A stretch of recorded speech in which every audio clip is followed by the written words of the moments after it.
اس لیے یاد رکھو ان کی مدد ہر دور میں ہر ایک غریب مسلمان کے ساتھ ہے. ہم نے جس وقت بھی پکارا ہے وہ آ گئے مدد کو. تذکرۃ الحفاظ سعادت الدارین ایک مشہور و معروف حکایت نقل کی گئی ہے. ایک غریب آدمی لوگوں سے قرضے لیا ہوا تھا، قرضے لے کر کے گھر چلاتا تھا، اور جتنے قرض والے تھے ان لوگوں نے جا کر کے مقدمہ کر دیا کورٹ میں. قاضی صاحب یہ آدمی ہر ایک سے قرضہ لیتا اور ہم کو واپس نہیں کرتا. قاضی نے بلایا، اس کو پوچھا کہ واپس کب کرے گا؟ کہا میرے پاس کھانے پینے کو پیسے نہیں کہ قرضے کہاں سے دوں گا؟ قاضی نے کہا قرضہ تو دینا پڑے گا. نہیں دو گے تو جیل میں ڈالیں گے. کہا مجھے ٹائم دیجیے تھوڑا سا. قاضی نے کہا 3 دن کا ٹائم ہے، نہیں ادا کرے گا تو جیل میں ڈال دوں گا. جتنے قرضے لوگوں کے لیا ہے واپس کر. اب بیچارہ غریب آدمی. میرے عزیزوں واقعہ سنانا مقصود صرف اس لیے ہے کہ آج ہماری بھی حالت وہی ہے. ہم سے زیادہ مصیبت میں کون ہے؟ ہم سے زیادہ غریبی میں کون ہے؟ غریبی صرف پیسے کی غریبی نہیں ہوتی. وہ آدمی مفلس قاضی کے دربار سے نکل کر کے باہر جا رہا تھا. راستے میں ایک بزرگ سے ملاقات ہوئی.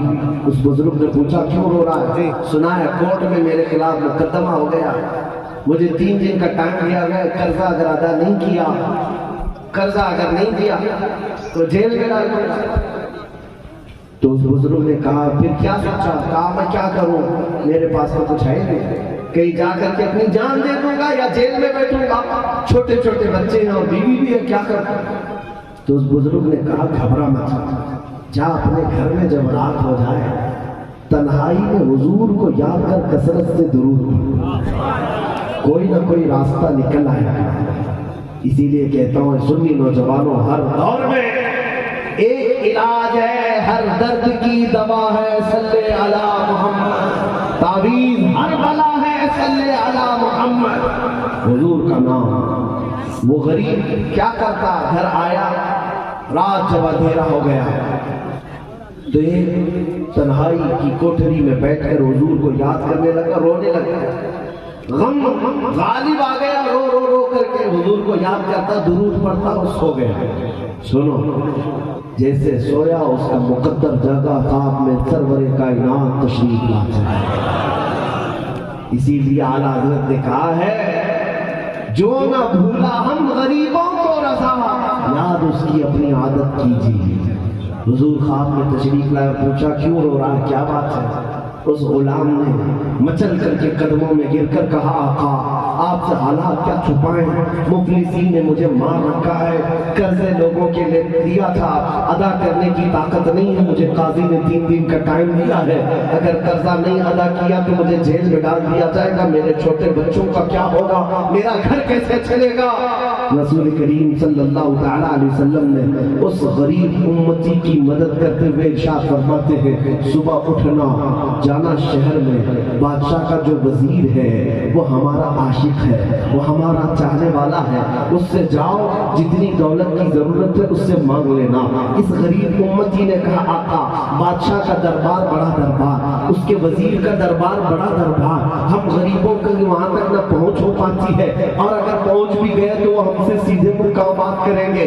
رسول کریم صلی اللہ تعالیٰ علیہ وسلم نے اس غریب امتی سے کہا ایسی بات نہیں، جانا اگر وہ تجھ سے پوچھے کہ کیا تجھے رسول اللہ نے بھیجا ہے تو ثبوت کیا ہے، تو اس سے صرف اتنا کہنا اے وزیر روزانہ رات ہوتے ہی تو 1000 بار رسول اللہ پر درود بھیجتا ہے، سورج نکلنے سے پہلے پہلے ہر رات کو تو اپنے نبی پر درود پڑھتا ہے، اور یہ راز اس کا اس کے اور میرے علاوہ کوئی نہیں جانتا.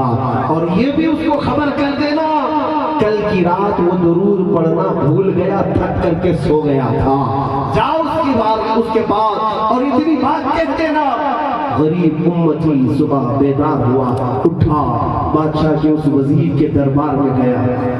عزیزان گرامی وقار حاضری ہونے کے بعد وزیر سے کہا مجھے اللہ کے رسول نے تمہارے پاس بھیجا ہے. اس وزیر نے کہا فقیروں کو آج ہو کیا گیا ہے, آتے ہیں اور سیدھے بڑی بڑی باتیں کرتے ہیں, کیسے تو یہ کہہ رہا ہے کہ اللہ کے نبی نے بھیجا ہے. اس فقیر نے مچل کر کے کہا غریب نے مجھے یہ بتا کر کے بھیجا ہے روزانہ سورج کے طلوع ہونے سے پہلے تو 1000 بار اپنے نبی پر درود پڑھتا ہے.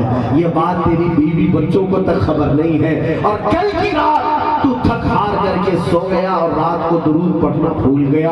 اتنا سننا تھا کہ وزیر اپنی کرسی سے اچھل گیا اور باہر کھڑا ہو گیا اور اس کا ہاتھ چومنے لگا.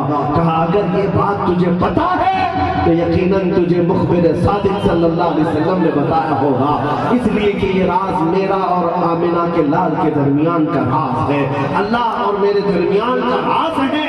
بتا اے آنے والے مہمان, آج تو میرے پاس مدد لینے نہیں آیا بلکہ تو مجھے میری زندگی کی معراج بتانے آیا ہے. اب تک مجھے پڑھتے ہوئے حضور کی بارگاہ میں اخلاص ہوتا تھا, لیکن آج یقین ہو گیا ہم یہاں سے پکارے وہ وہاں سے سنے. مصطفیٰ کی سماعت پہ لاکھوں سلام, دور و نزدیک کے سننے والے وہ کانے لالے کرامت پہ لاکھوں سلام. میرے آقا تک میرا درود جا رہا ہے, میرے آقا میرا درود سن رہے ہیں. اس سے بڑھ کر دولت اور کیا چاہیے؟ بتا تجھے کیا کیا چاہیے, سب میں دینے کو تیار ہو. اس مفلس غریب آدمی نے کیا کہا, مجھے میرے اتنے قرضے ہیں اور اتنی ضرورت ہے, بس اتنا دے دو, زیادہ کی خواہش نہیں. توجہ مدد کیسی آتی ہے. اس وزیر کے دربار سے دولت جتنی چاہیے تھی دی گئی, اور وہ بھی بھیک میں نہیں, اعزاز میں دیا گیا ہے اور اکرام میں دیا گیا ہے. اور پھر کہا گیا یہاں فلاں جگہ کا فلاں دروازہ ہمیشہ کھلا رہے گا, چابی تمہارے پاس, جب چاہے آنا اور لے کر چلے جانا, آئندہ سے مجھ سے پوچھنے کی بھی حاجت نہ رہے. وہ غریب آدمی سوچتا رہا میرے نبی پاک نے کتنا نوازا ہے, لے کر کے حاضر آیا. اب تو سینہ چوڑا تھا, سیدھے کورٹ میں مقدمے کے پاس آیا. قاضی صاحب سے کہا قرض خواہوں کو بلائیے, جتنے لوگوں نے مجھے قرضہ دیا تھا سب کا چکا دوں گا, ایک ساتھ دوں گا. آج تنگ کر کے بول رہا تھا, مال تھا, پیسہ تھا, سب قرض خواہ جمع ہوئے کورٹ میں مقدمے کے ہاں. قاضی صاحب کرسی پر آئے, آتے ساتھ قاضی صاحب نے کہا پیسہ جمع کر لی ایک ہی رات میں, لیکن سنو آج میں ایک بات بتانا چاہتا ہوں, تم قرضہ اپنی جیب سے نہیں, میں اپنی جیب سے ادا کروں. تیرا قرضہ تو نہیں ادا کرے گا, میں ادا کروں گا. کہا یہی بات کل بھی تو کہہ سکتے تھے, کل کا آپ نے دھمکی دی تھی 3 دن کے اندر نہیں ادا کرے گا تو جیل ڈال دوں گا.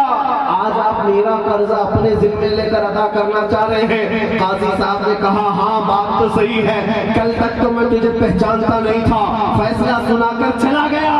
رات کو خواب میں میں نے رسول پاک کا دیدار کیا, حضور پاک کو دیکھا ہے خواب میں. حضور نے تیری طرف دکھا کر کے مجھے کہا اے قاضی دنیا میں بہت کچھ تیرے پاس دولت آئی ہے, کل اگر یہ غریب آئے تیرے پاس تو اس کا قرضہ اپنی جیب سے ادا کر, کل بروز قیامت میں اپنے ہاتھ سے جام کوثر تجھے پلاؤں گا, میں جنت میں تجھے لے جاؤں گا. قاضی کہتا ہے یہ بشارت میں نے خواب میں دیکھی, اس لیے میں کہتا ہوں تو آج ایک سکہ بھی نہیں ادا کرے گا. میں یہ دولت اپنے ہاتھوں لینا چاہتا ہوں, اپنے کندھوں لینا چاہتا ہوں. قاضی صاحب اس فقیر اس غریب کو یہ کہہ ہی رہے تھے, لیکن جتنے دربار میں بیٹھے ہوئے قرض خواہ تھے بڑے بڑے امیر کھڑے ہو گئے. کہا قاضی صاحب سنیے, نہ آپ اس کا قرض ادا کرے نہ یہ ادا کرے, ہم سب نے معاف کر دیا, جب تک اسے چاہیے ہم سے دوبارہ یہ قرضہ لیتا رہے, لیتا رہے, لیتا رہے. اس فقیر کی آواز آئی, اتنا دیا سرکار نے مجھ کو جتنی میری اوقات نہیں, یہ تو ان کا کرم ہے, ورنہ مجھ میں تو ایسی بات نہیں. میں نے اپنے کریم سے قطرہ کسی نے مانگا, میرے کریم سے قطرہ کسی نے مانگا, دریا بہا دیے ہیں, در میں بہا دیے ہیں. اور بریلی کی زبان میں سننا ہے تو سنو, کون دیتا ہے دینے کو منہ چاہیے, ارے دینے والا ہے سچا.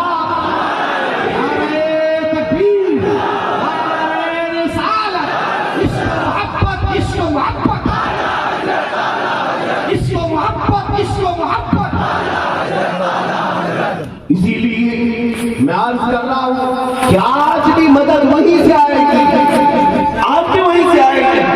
ہمارا جب عقیدہ ہے حضور کے بارے میں پھر پوچھتا ہوں، آپ سب کا عقیدہ ہے حضور اپنی قبر پاک میں زندہ ہے؟